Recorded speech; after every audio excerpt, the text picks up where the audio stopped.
1 मई से चुनाव प्रचार की शुरुआत करेंगे सपा अध्यक्ष अखिलेश यादव। कांग्रेस ने मुझे अब तक 91 टाइम अलग अलग गालियां दी, जब भी गाली दी जनता ने दी सजा, पीएम मोदी ने कहा। उद्धव ठाकरे की बीमारी के वक्त आदित्य ठाकरे ने सीएम की कुर्सी पाने की रची थी साजिश, बीजेपी विधायक नीतीश राणे का दावा।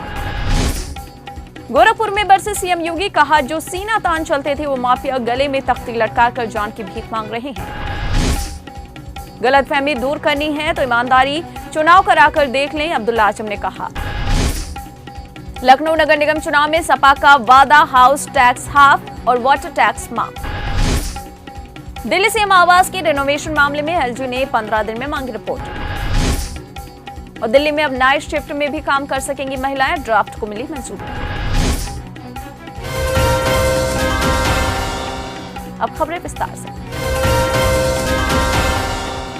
मुख्तार अंसारी गैंगस्टर केस में गाजीपुर एमपी एमएलए कोर्ट ने गैंगस्टर केस में दोषी करार दिया है। कोर्ट ने उन्हें 10 साल की सजा सुनाई। कोर्ट ने उन पर 5 लाख रुपए का जुर्माना भी लगाया। कुश्ती महासंघ के प्रमुख ब्रजभूषण शरद सिंह पर दर्ज हुई एफआईआर पर बजरंग पुनिया ने कहा कि पुलिस का कहना है कि यदि आप विरोध करना चाहते हैं तो सड़क पर सोइए। ये किस तरह का नया दबाव आ गया है, इस तरह की दिक्कत पहले नहीं थी। जंतर मंतर पर पहलवानों का प्रदर्शन जारी है। पहलवान बजरंग पुनिया ने कहा कि हमने कुछ सामान मंगवाया था, लेकिन पुलिस इसे प्रदर्शन स्थल पर लाने की अनुमति नहीं दे रही है। साथ ही वे सामान लाने वालों को भी पीट कर भगा रहे हैं।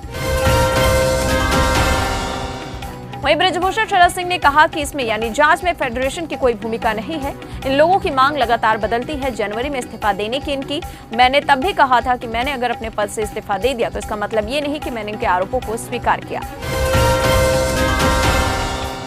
वहीं पहलवानों से मुलाकात करने के बाद प्रियंका गांधी ने कहा, ये खिलाड़ी हमारी मान है। ये कड़ी मेहनत और संघर्ष करके देश के लिए मेडल जीते। इनका शोषण करना, इनका अपमान करना देश की हर एक महिला का अपमान।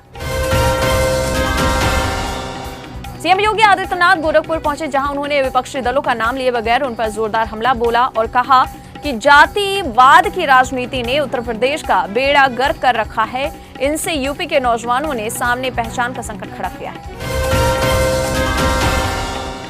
योगी आदित्यनाथ ने आगे ये भी कहा कि अपने विधानसभा चुनाव में वो एक भी दिन चुनाव प्रचार करने नहीं आए। अन्य क्षेत्रों के चुनाव प्रचार में व्यस्त रहे, तभी यहां की जनता ने मुझे 1 लाख वोटों से जिताया। गोरखपुर के सांसद रवि किशन ने लोगों में जोश भरते हुए विपक्षी पार्टियों पर करारा हमला बोला और कहा कि सदियों से जिस राम राज्य का इंतजार था वो राम राज्य आ गया है। उधर अतीक अहमद और अशरफ हत्याकांड मामले में जांच के दौरान बड़ा खुलासा हुआ है। जांच में सामने आया है कि पुलिस कस्टडी में खुद पर हमला करने की साजिश रची थी असद ने। सूत्रों की माने तो उसे लगता था कि हमले का ड्रामा होने के बाद न तो कोई दूसरा उसकी हत्या कर पाएगा और न ही पुलिस एनकाउंटर करेगी। इसके लिए उसने अपने खास शूटर गुड्डू मुस्लिम को जिम्मेदारी सौंपी थी। इम्तियाज जलील ने कहा है कि विपक्षी नेता ये बताएं कि वो हमें गठबंधन में शामिल क्यों नहीं कर रहे। उन्होंने आरोप लगाया कि विपक्ष के दलों को मुसलमानों के सिर्फ वोट चाहिए, उनका नेतृत्व उन्हें पसंद नहीं। हम चाहते हैं कि मुसलमानों का नेतृत्व हो। गैंगस्टर अतीक अहमद के भाई अशरफ के बहनोई सद्दाम की गिरफ्तारी के लिए इनाम राशि को 50,000 से बढ़ाकर 1 लाख रुपए कर दिया गया है। मेरठ के सरधाना थाना पुलिस ने दिल्ली पुलिस के हेड कांस्टेबल की हत्या के आरोप में हस्तिनापुर आश्रम से आरोपी गणेशानंद उर्फ गणपत को गिरफ्तार किया। उत्तर प्रदेश निकाय चुनाव को लेकर सरगर्मी तेज हो गई है। वहीं आजम खान ने सरकार पर हमला बोला, पूछा कि आप मुझसे, मेरे बीवी बच्चों और मेरे चाहने वालों से क्या चाहते हो? ये चाहते हो कि कोई आए और मेरी कनपट्टी पर गोली चलाकर चला जाए, बस इतना ही तो रह गया है। वहीं सपा के पूर्व विधायक अब्दुल्ला आजम ने भाजपा नेताओं पर निशाना साधा, कहा भाजपा के कई नेताओं को गलतफहमी हो गई है कि बड़े नेता हो गए हैं। अगर गलतफहमी दूर करनी है तो ईमानदारी से चुनाव कराकर देख लें। वहीं यूपी के निकाय चुनाव में समाजवादी पार्टी ने सबसे पहले 17 उम्मीदवार तो मेयर पद के लिए घोषित कर दिए, लेकिन बाद में सपा ने उसमें बदलाव करते हुए कई चेहरों को बदल दिया। इसी बीच आजम खां के बेटे अब्दुल्ला आजम चुनाव प्रचार में उतरे। उनके चुनाव प्रचार में आते ही समर्थकों ने जबरदस्त जोश दिखाया। शेर आया जमकर नारेबाजी हुई। अखिलेश यादव 1 तारीख को लखनऊ मेट्रो में यात्रा निकाय चुनाव को लेकर समाजवादी पार्टी के प्रचार अभियान की शुरुआत करेंगे। इसके बाद 2 तारीख को अखिलेश यादव लखनऊ में रोड शो करेंगे। उत्तर प्रदेश में होने वाले निकाय चुनाव को सपा मुखिया अखिलेश यादव ने एक मुश्किल लड़ाई करार दिया। उनका कहना है कि समाजवादियों की लड़ाई बहुत बड़ी है, हमें सरकार से, बीजेपी से, नफरती एजेंडे से, शासन प्रशासन की साठगांठ से लड़ना है। सपा विधायक रविदास मेहरोत्रा ने बताया कि हम लोगों ने ये तय किया है कि अगर लखनऊ नगर निगम में हमारा मेयर होगा तो हाउस टैक्स हाफ और वाटर टैक्स माफ होगा। बीजेपी में शामिल होने वाले सपा के राष्ट्रीय महासचिव शिवपाल यादव के खास अजय त्रिपाठी मुन्ना ने कहा कि सपा में शिवपाल यादव की नहीं सुनी जा रही है। हम आज भी शिवपाल यादव के प्रशंसक हैं, उनका सम्मान करते हैं। अजय त्रिपाठी ने यह भी कहा कि हमारे शिवपाल यादव से कोई नाराजगी नहीं है, मेरी भाजपा से कोई शर्त नहीं है, हम बिना शर्त ही भाजपा में आए हैं। यूपी निकाय चुनाव से पहले बीजेपी ने कांग्रेस में सेंधमारी करते हुए नगर अध्यक्ष दिलप्रीत सिंह समेत कई नेताओं को पार्टी में शामिल कर दिया। निकाय चुनाव से पहले इसे कांग्रेस के लिए झटके के तौर पर देखा जा रहा है। वहीं इस मामले पर कांग्रेस के प्रांत अध्यक्ष नकुल दुबे की प्रतिक्रिया सामने आई। कहा कि भाजपा ज्वाइन करने वाले कांग्रेसी पिछले 6 महीने से अपना रंग रूप दिखा रहे थे। मैंने उन्हें समझाने की काफी कोशिश की, लेकिन वो नहीं माने। कांग्रेस नेता नकुल दुबे ने कहा कि इनके जाने से कांग्रेस पर कोई असर नहीं पड़ेगा, बल्कि हमारे वोटों में इजाफा होगा। दिल्ली सीएम केजरीवाल आवास के रेनोवेशन मामले में एलजी ने 15 दिन में रिपोर्ट मांगी है। कर्नाटक विधानसभा चुनाव प्रचार में उतरे पीएम मोदी ने लोगों से बीजेपी को वोट देने की अपील की। कहा कि कांग्रेस ने जब भी गाली दी, जनता ने उसकी सजा दी। महिला अधिकारियों के पहले बैच को भारतीय सेना की आर्टिलरी रेजिमेंट में किया गया है कमीशन। बिहार में सांप्रदायिक हिंसा के केस में सासाराम से बीजेपी के पूर्व एमएलए जवाहर प्रसाद गिरफ्तार किए गए हैं। मानहानि केस में सजा को चुनौती देते हुए गुजरात हाईकोर्ट के भीतर राहुल गांधी के वकील अभिषेक मनु सिंघवी ने कहा, शिकायतकर्ता का कहना है कि आरोपी यानी राहुल गांधी ने उनका नाम नहीं लिया। सिंघवी ने कहा कि पीएम मोदी इस मामले से नहीं जुड़े हैं, न ही उन्होंने केस किया।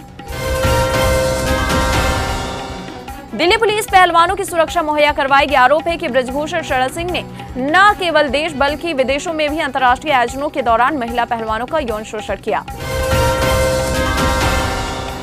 उधर पराली जलाने पर सीएक्यूएम को जुर्माना लगाने वाली शक्ति देने वाले नियम अधिसूचित। केंद्रीय जांच एजेंसी सीबीआई ने एम्स दिल्ली में रिश्वत लेने के जुर्म में एक असिस्टेंट इंजीनियर को गिरफ्तार किया। इंजीनियर पर आरोप है कि उसने रिश्वत के रूप में 20,000 की मांग की थी।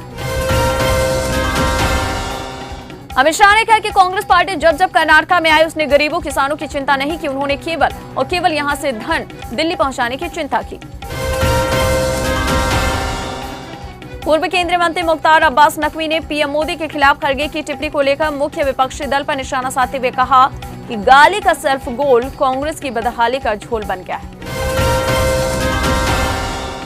नीतीश कुमार पूरे देश में विपक्षी एकता के नाम पर घूम रहे हैं और खुद को प्रधानमंत्री उम्मीदवार बता रहे हैं। आप 2024 में दलित समुदाय को बोलेंगे कि आपने एक दलित अफसर की हत्या करने वाले व्यक्ति को छोड़ दिया। आपको बता दें, एआईएमआईएम प्रमुख असदुद्दीन ओवैसी ने यह बयान दिया है आनंद मोहन की रिहाई पर। गांधी परिवार के लिए वफादारी दिखाने के लिए मल्लिकार्जुन खड़गे ऐसी बातें बोलते, उन्हें लगता है कि प्रधानमंत्री पद गांधी परिवार का अधिकार है, लेकिन जब भी उन्होंने ऐसी बातें बोली हैं, लोगों ने इसका जवाब दिया। ये बयान दिया केंद्रीय मंत्री प्रहलाद जोशी ने। असदुद्दीन ओवैसी ने कहा कि हम सत्यपाल मलिक से पूछना चाह रहे हैं कि ये भारत से तुम्हारी कौन सी मोहब्बत है सत्यपाल मलिक? तुम गवर्नर की कुर्सी को बचाने के लिए भारत के शहीदों के खून से होली खेल रहे हो। अरे चुल्लू भर पानी में डूब मरो तुम। ब्रजभूषण शरण सिंह के समर्थन में कर्नलगंज से विधायक अजय सिंह समेत कई जनप्रतिनिधि उतरे हैं। इसे उन्होंने साजिश बताया। बीजेपी विधायक नितेश राणे ने आदित्य ठाकरे पर बेहद गंभीर इल्जाम लगाया। कहा कि जब उद्धव ठाकरे बीमार थे तब आदित्य ठाकरे उन्हें हटाकर खुद सीएम बनने की साजिश रच रहे थे। इसका सबूत मेरे पास। टीएमसी के सांसद और अभिनेता देव के भाई विक्रम अधिकारी ने आरोप लगाया कि टीएमसी नेताओं को कटमनी दिए बिना ही सरकारी योजना के तहत आवास नहीं मिलता। महाराष्ट्र के पालघर में अब होगी सीबीआई जांच। आपको बता दें, सरकार ने सुप्रीम कोर्ट को बताया। पहले आगरा में दिखते थे कूड़े के ढेर, अब स्मार्ट सिटी के रूप में हुआ है आगरा का विकास। इस दौरान सीएम योगी ने कहा, उत्तर प्रदेश में 6 साल में विकास के काफी काम हुए हैं।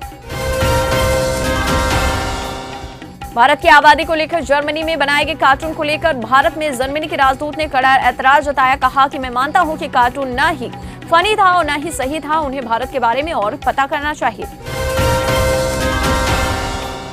हाल ही में दिल्ली सरकार ने एनसीआर में यात्रियों को बेहतर सुविधा देने और यात्रा को सुगम बनाने के लिए इंटरसिटी प्रीमियम बस सेवा योजना शुरू की है। इस सेवा में महिलाओं को फ्री यात्रा करने की सुविधा नहीं दी जाएगी। वहीं दिल्ली में रह रहे काम करने वाले मजदूरों के लिए अच्छी खबर है कि दिल्ली सरकार ने मजदूरों को डीटीसी बसों में मुफ्त में सफर करने के लिए सालाना पास देने की घोषणा की है। खबरों की माने तो दिल्ली में अब तक 13.4 लाख रजिस्टर्ड निर्माण मजदूर हैं। जल्दी निजी कंपनियों में महिलाएं पूरी तरह से सुरक्षा के साथ नाइट शिफ्ट में काम कर सकेंगी। दिल्ली सरकार ने इसका ड्राफ्ट तैयार किया है। श्रम विभाग जनता से इस पर सुझाव और आपत्तियां लेने के बाद अंतिम रूप देगा। 292 करोड़ रुपए और 149 किलो सोना जब्त। कर्नाटक में चला चुनाव आयोग का हंटर। चुनाव आयोग का कहना है कि दूसरे राज्यों में आचार संहिता के उल्लंघन के मुकाबले में कर्नाटक में सबसे ज्यादा दोष साबित हुआ है। पश्चिम बंगाल पुलिस के एसटीएफ ने हावड़ा से आतंकी गतिविधियों में शामिल होने वाले एक आरोपी को गिरफ्तार किया है।